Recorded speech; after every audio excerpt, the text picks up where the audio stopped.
Okay, hello everybody. TJ Morris ET Radio for American Communications Online. I'm your host, Theresa J. Morris, and I'm very excited to have one of our old guys, one of our men in black from back in the day of the UAP phenomena. But back in the day, we had flying saucers and then UFOs, and then it became UFOs and flying saucers are real with Stanton T. Friedman and J. Allen Hynek and a lot of names you guys may know in the UFO field, but we're going to talk about the UAP associates in 2020 and how we can include more topics for our young people coming up that we're sort of leading in the cyberspace community. And I have a spiritual community, metaphysical community, and a UFO community. And we also have Alien Contact Organization for alienologists, and we have contactees and experiencers with Janet Carroll Lesson, Kathy Martin, and Denise Stoner here in Florida. Janet's in Hawaii. But Norio Hayakawa was born in Japan and became an American citizen, and he has lived in LA and now moved to New Mexico. But I'm going to let him tell his story. I've written something up for UAP Associates and put his information where he's still at this, we're all baby boomers, but he's still keeping up wonderful communication for us. So I've asked him to join me with my company, American Communications Online, and to record for me for our archives in TJ Morris ET Radio. And we're now recording, and we're going to put this up on a lot of our shows, but mainly I want to introduce you to Norio Hayakawa of UAP Associates. He is a UAP researcher, and he has a long history with many names, including some that we're going to talk about and how he got to know some of these well-known people. And he even had a gathering, and you can read all about it. But let's let Norio tell his story. Norio, you start where you want, if you'd like to.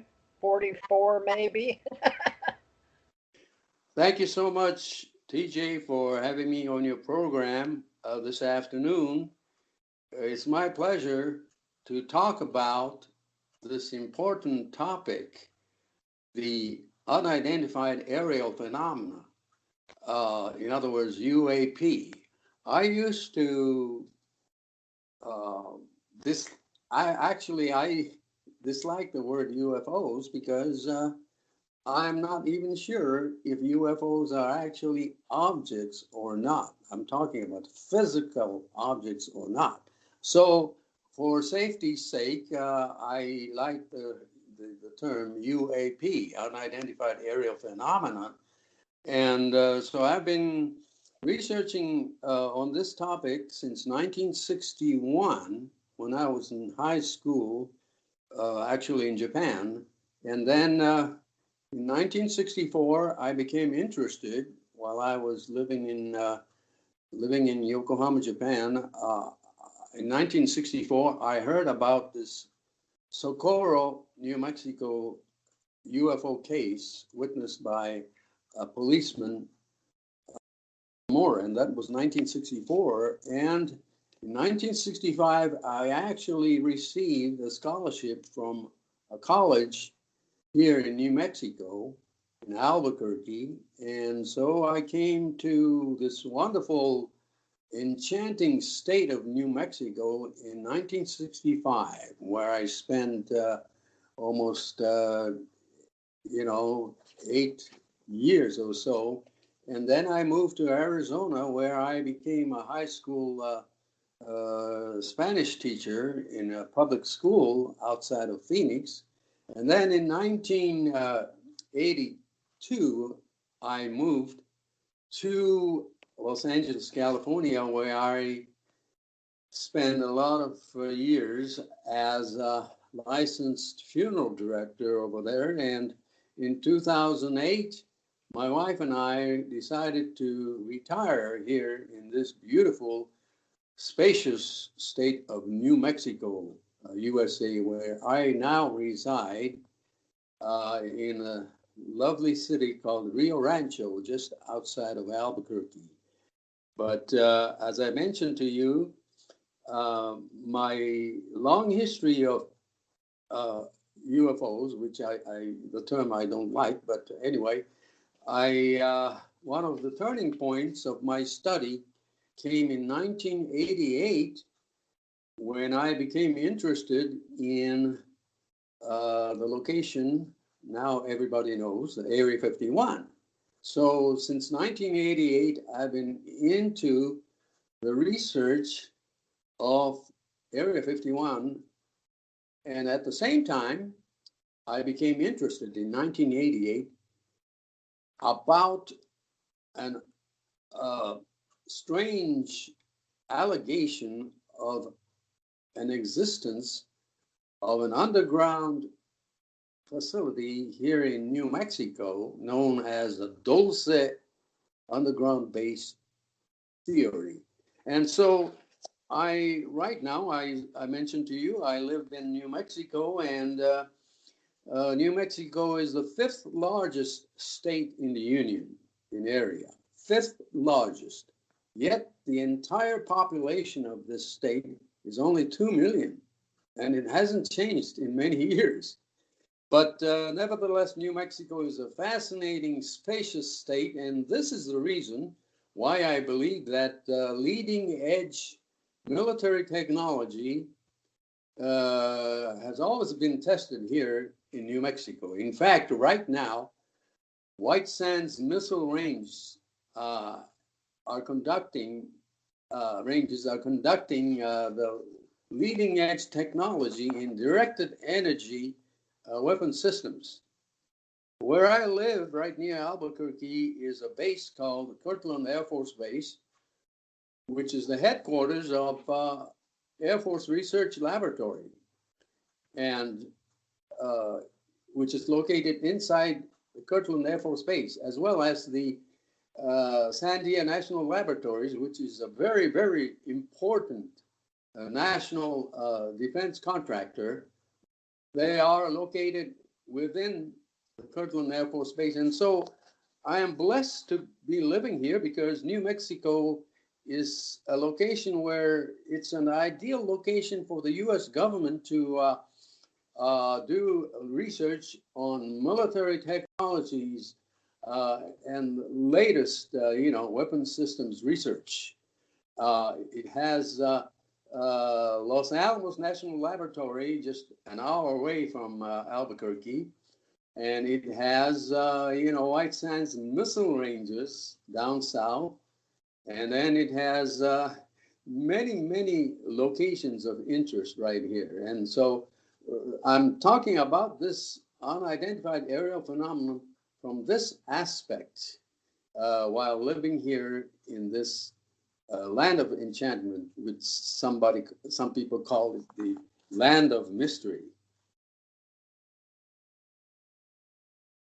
Well, thank you. That's a good introduction so people know a little about you. So you've always been interested in unidentified aerial phenomena. Some people call it unidentified anomalous phenomena. But let's see how we can go forward together in 2020. I'm asking people that have time to document who they are and what brought them into the paranormal desk of the government or prior governments. And you were in the educational level. Let me see if I've got some kind of feedback. Just a second. Let me get my check my sound. Okay, I'm turning mine down a little bit, so still hear something, but hopefully this recording is doing good, folks. Norio and I are getting up there in years. He was born 1944. I was born December 26, 1951. Monroe, Louisiana, raised in Houston, and moved around the country working for the government until I retired with my husband in Kentucky, and he's deceased. So it was 2015 I moved, so he had a 20 years back. So Norio, my husband talked to me a lot about Dulce, and we went to El Paso in big trucks, but he was telling me about when he was in the government, and then I worked through El Paso, and I guess the people that will be listening to us will want to hear all the juicy information, we may have firsthand experience in crossing paths or with others in the UFO industry, or what we may know before we get to our own opinions. But can you tell me if you were able to ever go to the base or study anything where we get it to name dropping in there in the history or research you did? But were you able to go on any of the bases as a historian or researcher? Yes. First of all, let's talk about an important uh, complex known as Area 51 in the state of Nevada. As I mentioned to you before, I started researching about Area 51 in Nevada since 1988, and I've been there uh, very close to the facility from where I could see the facility in the distance. In 1994, I climbed the hill called White Sides and saw the base from 4 or 5 miles away, and I saw all the buildings and so on. And so I became interested, and I actually took a TV crew in 1990 uh, close enough to the actually to the boundary line on Groom Lake Road. But you know, since I've been researching that area, I have actually seen some interesting sites, which initially I thought were not technology of the United States government, but over the years, I came to the conclusion that Area 51 is a very, very important national defense facility to create, the leading edge technologies in aeronautics and avionics and, integrated with weapon systems. And that's what it is all about. It has nothing to do with aliens and so on. And so I believe that Area 51 is one of the most important national defense complex in the United States. And that's what it is, nothing else. But as far as the allegation that there is a strange alien biological laboratory right here in the state of New Mexico, excuse me, I've been to Dulce, New Mexico, which is located inside a humongous Jicarilla Apache reservation of New Mexico. And I've been there since 1990 when I took the same TV crew from Japan to interview the residents of Dulce.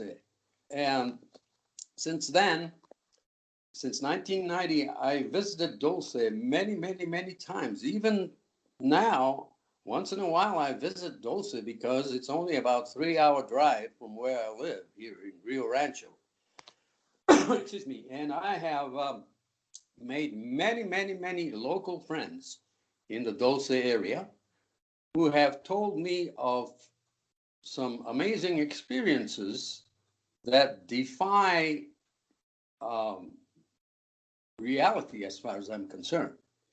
But as far as the actual base there, I have yet to come up with any tangible, physical, and even documentary evidence whatsoever that there's a physical underground biological laboratory in Dulce, New Mexico. But yet, even today, there are reports of by local residents there, reports of sightings of strange objects at night, sightings of occasional flight of military helicopters over Dulce.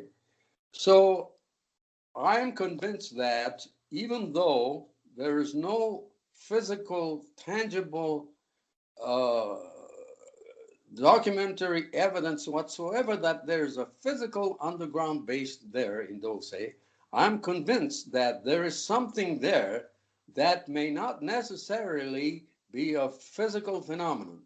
But I do uh, maintain my belief that there is some kind of a paraphysical phenomena in that entire region, and that the United States government is also aware that there is some kind of a paraphysical phenomenon over there. And this is the reason why the government had been interested in Dulce, New Mexico, maybe, as a location to test or experiment with psychological operations of some kind, using the local people's beliefs in the existence of aliens and underground base there. So this is not to deny that there's nothing there. In fact, as I mentioned to you right now, I'm convinced that there is some kind of a paranormal, or rather paraphysical phenomenon that exists in that area. Okay. What I was told by my deceased husband's spouse that was in the U.S. Army, the U.S. Army was in control of the underground base in Dulce. And when I was taken, he was taken there. We had to go through, well, I'll just mention there was a building out in the middle of nowhere. And we parked our trucks in El Paso. Uh, at the there's a army base there, and I forgot the name of it, but this was outside the base. But he had been there many times prior, working for President Reagan direct with hip pocket orders to find out for President Reagan what he could about that base and other bases, but including Area 51 in Denver, and the story of the original Roswell story. So I have firsthand information, or information he told me. But when I was there, I couldn't tell anybody where I was because I don't know how to explain how they keep everything compartmentalized. And when you're out in the desert, it all looks the same. But that was my second time.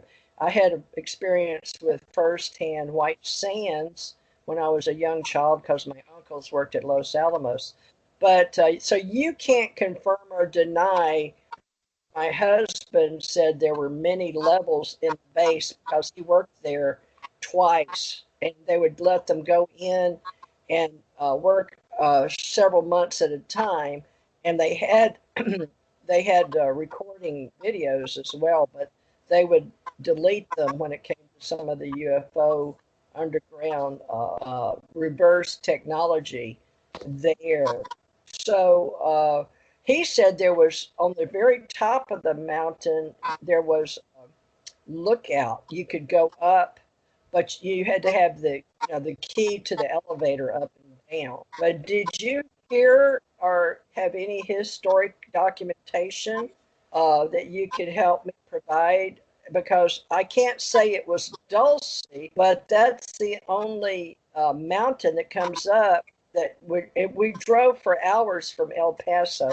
How much do you think out in the desert from El Paso to Dulce? Well, you're in Albuquerque, so can you give me an idea for the people to know about how far, if you have to go to the El Paso Army base to drive in a bus with dark windows, how long it would take to get to Dulce? Can you give me an idea in your Yeah, mind? it will take many, many, many hours, because just to go from the place where you mentioned in Texas to Albuquerque takes many, many hours. And from Albuquerque to the Dulce area in the Hickory Apache Reservation area, it takes about 3 hours. What I'm saying is that everybody believes that there's something under the Archuleta or Mount Archuleta just outside of Dulce, but it's just rumors and nothing has been ever confirmed. In fact, there's not a single credible photo anywhere of a Dulce base, not a single one. And so all these stories about people like Phil Schneider claiming to work underground there and participated in some kind of a military confrontation with alleged aliens underground there. These are all simply rumors and not based on reality as we know reality to be. That is to say, physical reality in which we live. So that is mainly to clarify to everybody that we can talk about the Dulce underground laboratory and so on, but there's not a single shred of physical evidence to support that theory. But yet, the phenomenon exists since many folks there, even today, report occasional sightings of objects there at night. And so, I can't I can't confirm that there is a base there, but I like to keep my 2 feet on the ground when I talk about these things and when I, do research. I have to strictly rely on tangible physical evidence. And this is my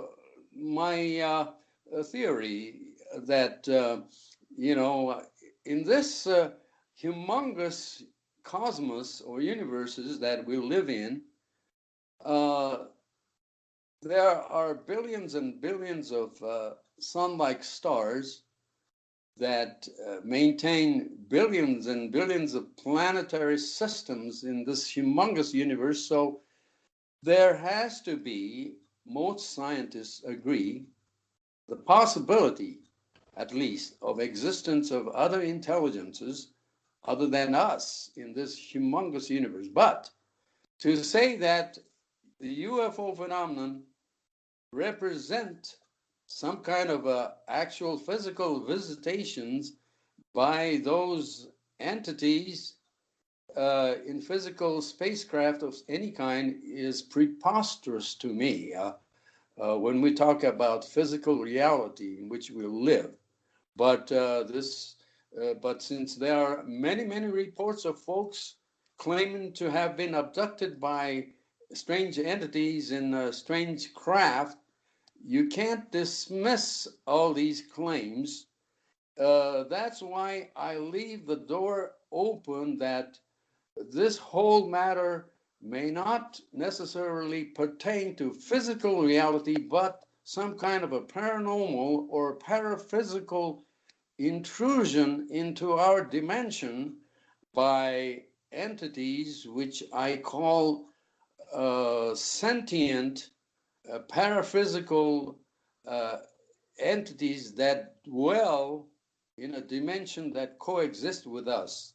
And this is the reason why I support the proposals made by Dr. Jacques Vallée and the late researcher uh, John A. Keel, and so on, the people of similar minds. So they both agree in the reality of the UFO phenomenon, or rather UAP, unidentified anomalous or aerial phenomena.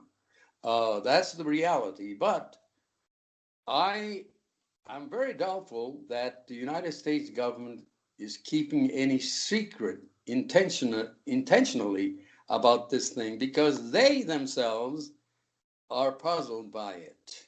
And so I don't have a conspiratorial outlook on this entire subject matter, because it's just that we can't get hold of this type of thing.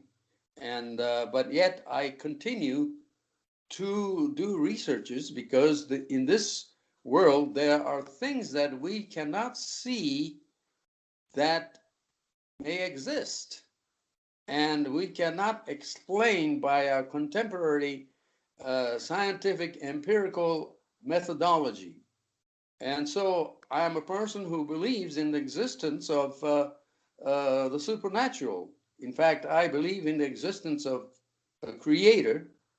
And since I believe in the existence of a creator of this universe, I also believe in the existence of untold number of uh,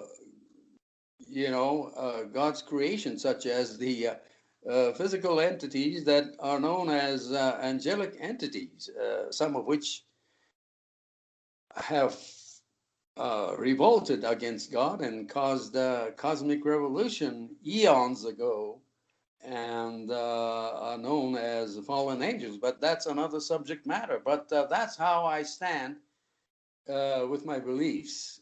But So, basically, I believe I'm a very materialistic person because I believe in materials and in physical dimension.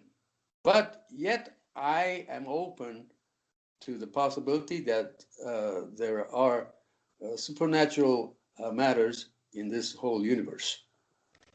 you sound very intelligent. And also, may I ask what your degree was that the country, well, you left Japan to come to the university to get part of your education. That's not who you are, but one of your identifiers would be around the world. Some people like to know, like mind psychology, law enforcement, criminal justice, forensics, psychology type stuff. What is your background? Well, my background is I have a degree in Spanish language and culture, the Southwest culture and Latin American studies. And so that's my background.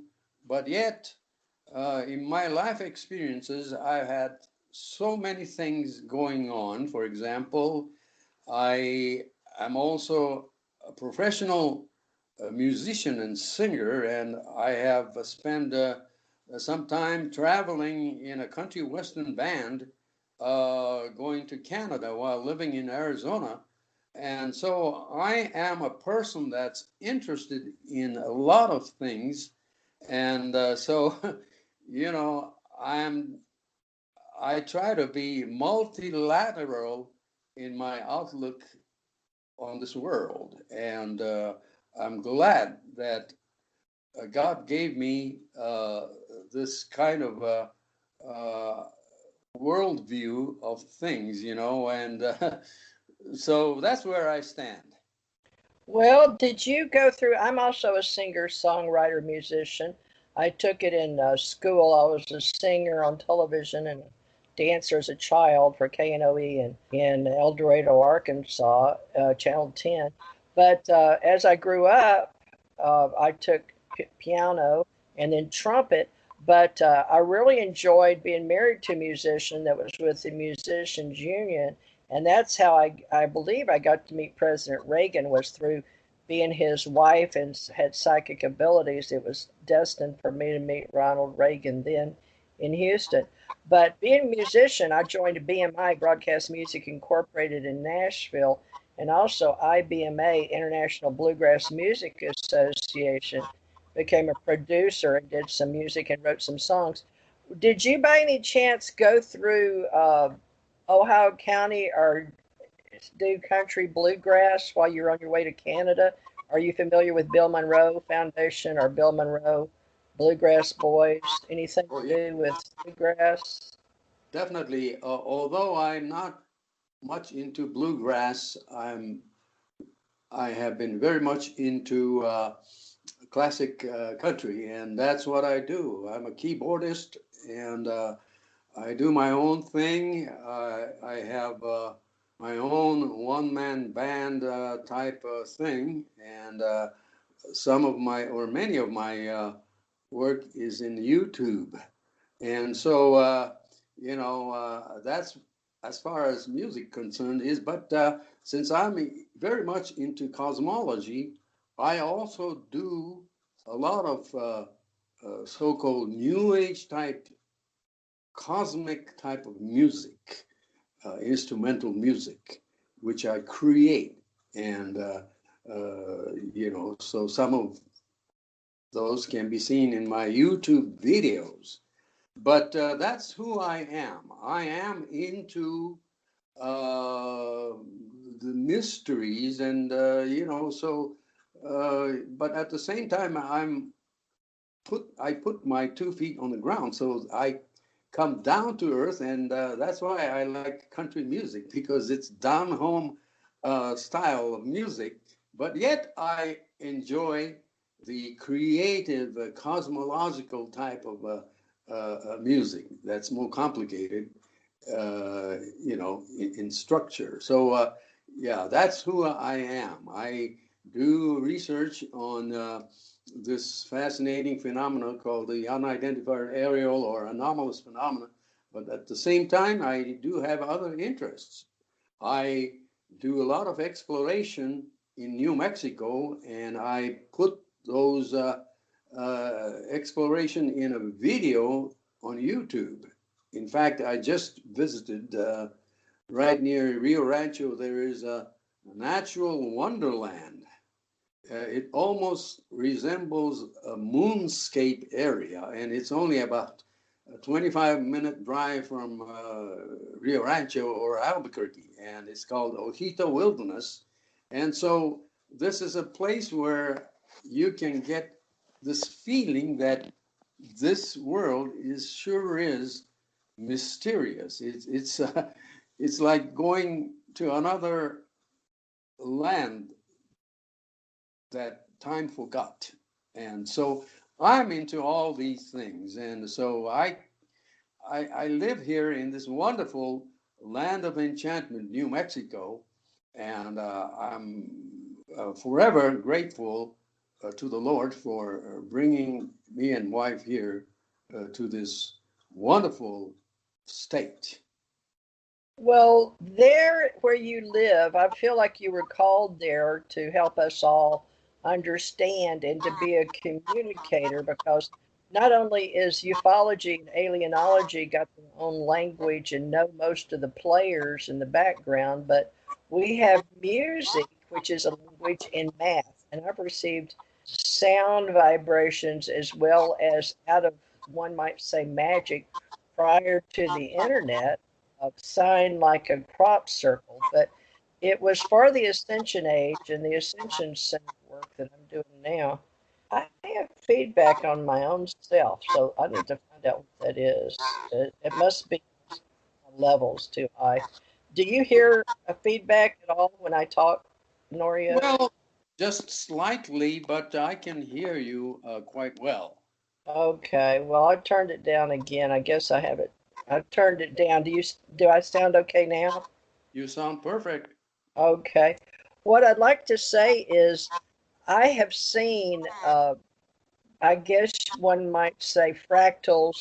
We get into a language in our cell phones, and we get into a language that we speak in Ascension Age with crystals, but also with sound and vibration. And I'm sure you've seen the drumming circles or been involved in Korea area with people, but also with your keyboards. There's a language I'm looking for, and many musicians are regardless of their genre, music, rock, country, rap, whatever. But this still, as you well know, we've only been able to establish certain keys on the keyboard. And most people know it's A, B, C, D, E, F, G, sharps and flats. But that language and then how it makes, I've seen, and you can help us with this in technology, but we're looking for that. We know space and gravity, and I don't want to really get too deep, but the languages that we use with color, sound, and vibrations is very new age, I guess, from back in the day, but it really stems back from metaphysics uh, and the study of philosophy and all things, whether natural or how they all affect each other. But I feel like through the course of culture around the world, that always music seemed to be uh, when we couldn't understand each other's language, we could somehow speak drum or speak sign language. But you've seen where I'm going with this, Norio, is with you being a musician and in ufology. I've seen people that are ET contactees are guided intuitionally, like Tesla and Einstein. People that have a high degree of intelligence, they're open minded and they're able to see more visions, much like it's said that Columbus, when Columbus was coming over, the Indians, only the shaman of the Indians could see the ships coming, if you know that tale.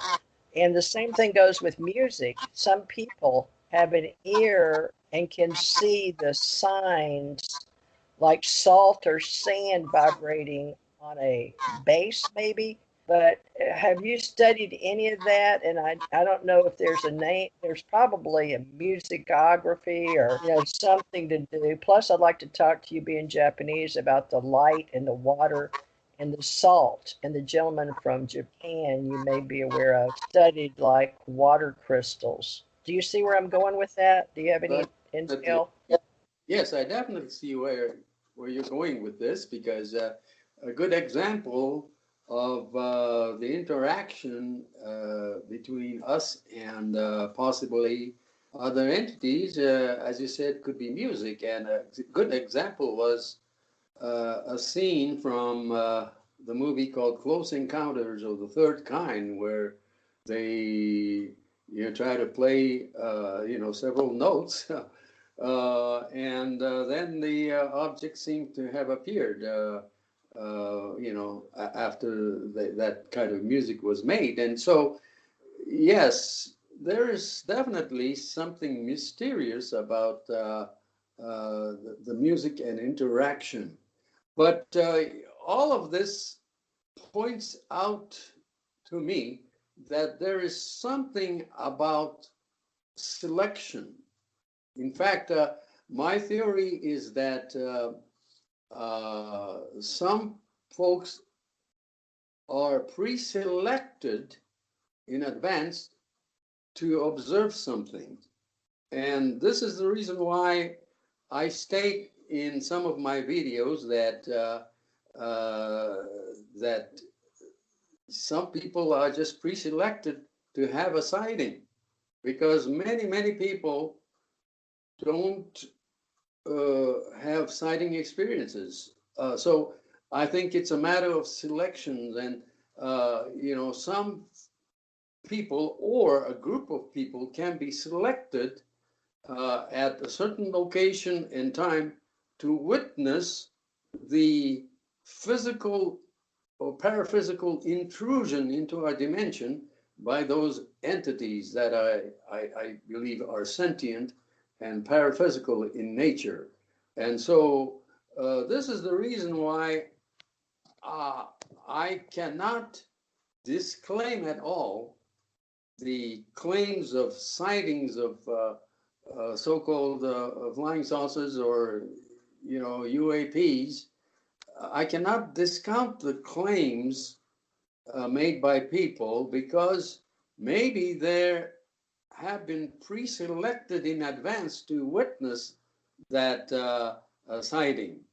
And my final conclusion is that this phenomenon, the unidentified anomalous phenomenon or aerial phenomenon, seem to present to us the illusion that these entities and their spacecraft, so-called spacecraft, are using some type of a propulsion system, but they are not.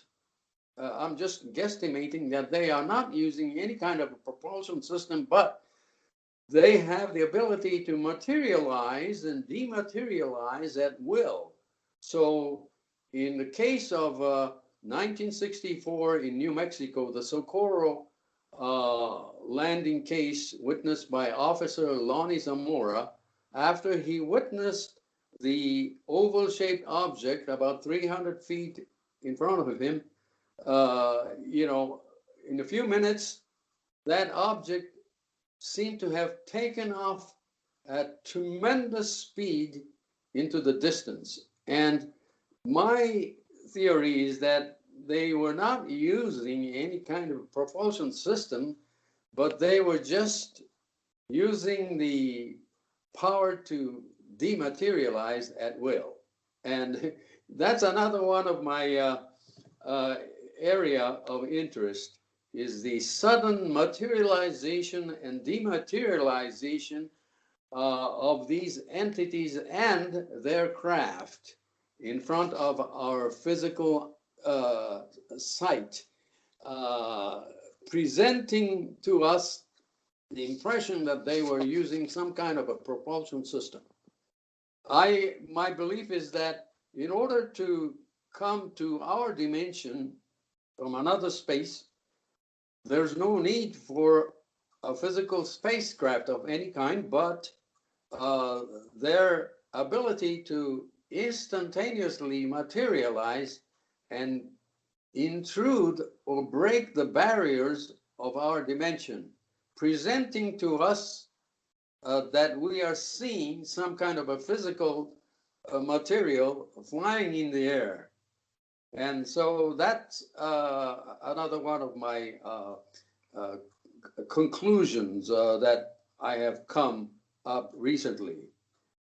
That's great. Well, I've also done some mental work in interest with time, space, and gravity, and I do understand that when I died, time seemed to stop here, but I was taken above, and those stories became my angelic realm in all the various universes with going up to see golden people. And, you know, these are like separate stories for out of body or near deaths to some people.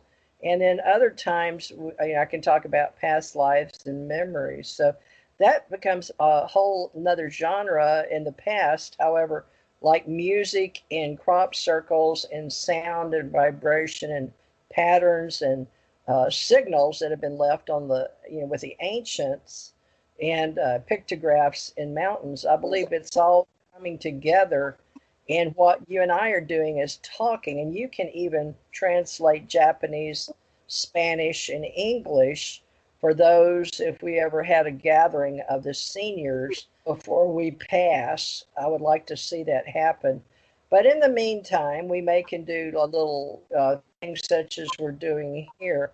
But I'd like to be able to have like a little workshop or webinar to compare notes of people that have literally felt like the change on Earth to accept that ancient astronauts did visit or alien civilizations exist, and how we can find the individuals that literally took time to write about it or research it and put information such as yourself as a civilian and well, me myself now as a, I'm no longer in uniform, I'm no longer a government employee, I'm strictly a contractor or a individual self-employed doing communications and searching for people with interests such as myself. We all call this, since we've retired, as hobbyists, but you're not only a musician and a writer and you're a producer of DVDs,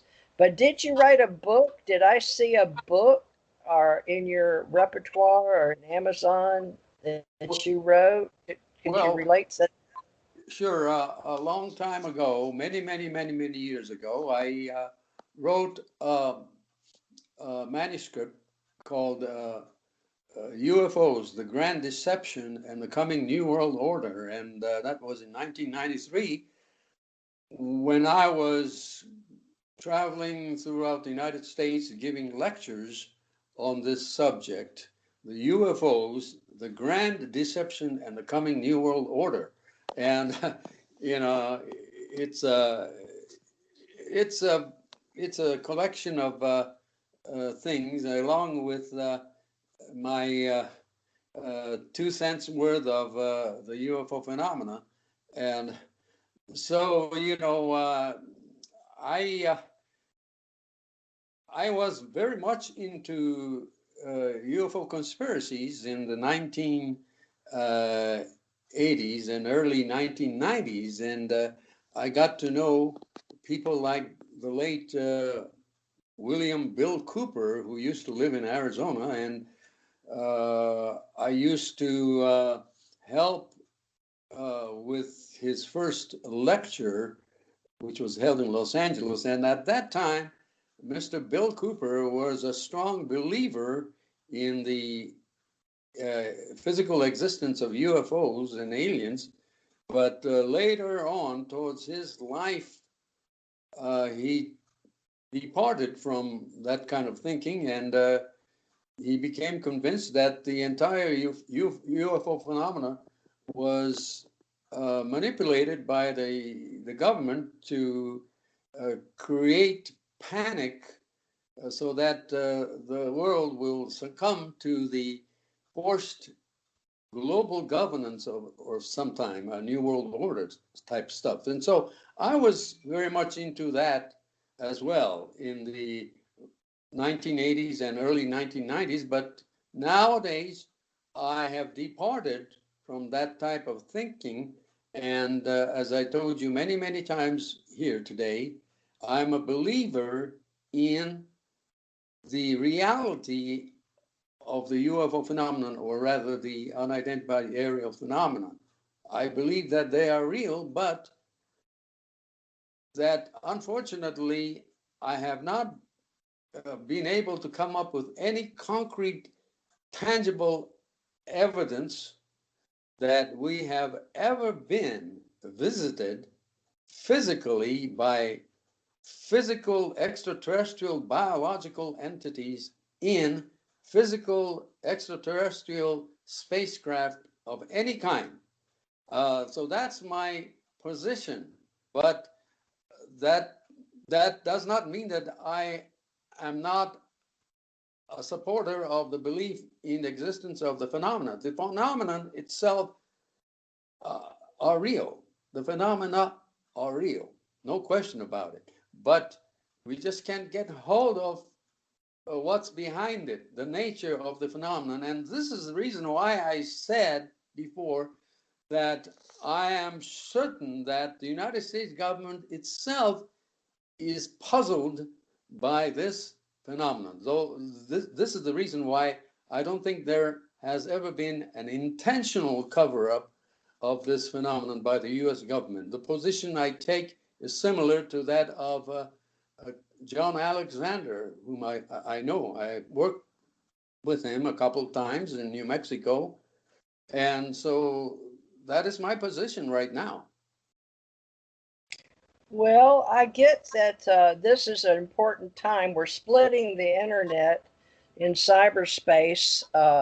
It's like the highway is no longer just, if you'll allow me to use this, Norio, from back in the day when on Earth we had in Kentucky, such as all over, because I come from a timber family. We used to cut down trees, which I'm sure we still do. But we'd start with a logging road, like just in one in and out, and then we went to two sides in and out. So you have in and out, and we do the same thing in cyberspace now with transmission of information in and out, like we do with our computers. And the roads gradually became asphalt, well, really rock, and I've seen how there's different things they use in the cheaper counties that you finally get chipped road, and then you get asphalt. So I'm sort of using that as an analogy, I guess, as to where we are now in cyberspace, because here in the UFO community, we have the spiritual community that's always been separate from the UFO community, and even at all the whole life expos, and I'm sure you remember the UFO conferences. I never went to a UFO conference. I did help with a pyramid conference in 2016 as far as helping organize in cyberspace or meet with people with Marta Thomas about pyramids, and I worked with Dr. Samus Monagic, the Bosnian pyramids, but that's another whole subject in itself too, is how the pyramids and ancient astronauts fit in with the pictographs of people and stones. And I'm sure in Hickory, now with your study of languages and being in your location, Albuquerque, you have a benefit of reaping in all the rewards of the crystal, or we say we use crystals in space, but we use them in our watches, quartz crystals, but we use them also as a currency in the New Age community. But I guess what I'm saying is now with 2020, these highways are becoming much more complicated, like internet in America. You can see the interstates and the freeways, and we're going into space now. And so 2020 is the year to see with hindsight. 2020, we used to say, look in your rearview mirror once, but keep going forward. But we say hindsight is 2020. I'm sure you're very familiar with that term, even in all languages. But you've been able to know a lot of people, and you mentioned William Cooper. And wasn't he a security guard at one of those underground facilities? I don't know if he was military, No, but William Cooper was not a security guard or security person at all. He was just a researcher. But you were probably talking about Thomas E. Costello, who claimed to have worked in the alleged Dulce underground base. But oh, so that's a different person. But William Cooper was a researcher that became well known for his connection uh, of UFOs to the New World Order conspiracy. And so that's who William Cooper was. And he wrote a book called Behold a Pale Horse, which is a pretty good book. But later on, he admitted that he may have been fed misinformation by the government and made him believe that, that the aliens were here and so on. But, this in is a something that's uh, fascinating topic because today we have many people that absolutely believe that we are being invaded by these entities. And, my feeling is that I don't think so physically. As far as I'm concerned, there is not going to be any disclosure by the government or governmental entities. There will be no such things as disclosure because the question is what to disclose because the government itself is puzzled by this phenomenon, and the only disclosure will come from the entities themselves when they decide to openly disclose of their existence, which may happen or may not happen during our lifetime. And but anyway, TJ, time is running out right now, and I just want to say that it was my great, great pleasure to be on your program. I must be leaving right now, but unfortunately, I have to stop right now. But thank you so much once again, TJ, for having me on your very thought-provoking program.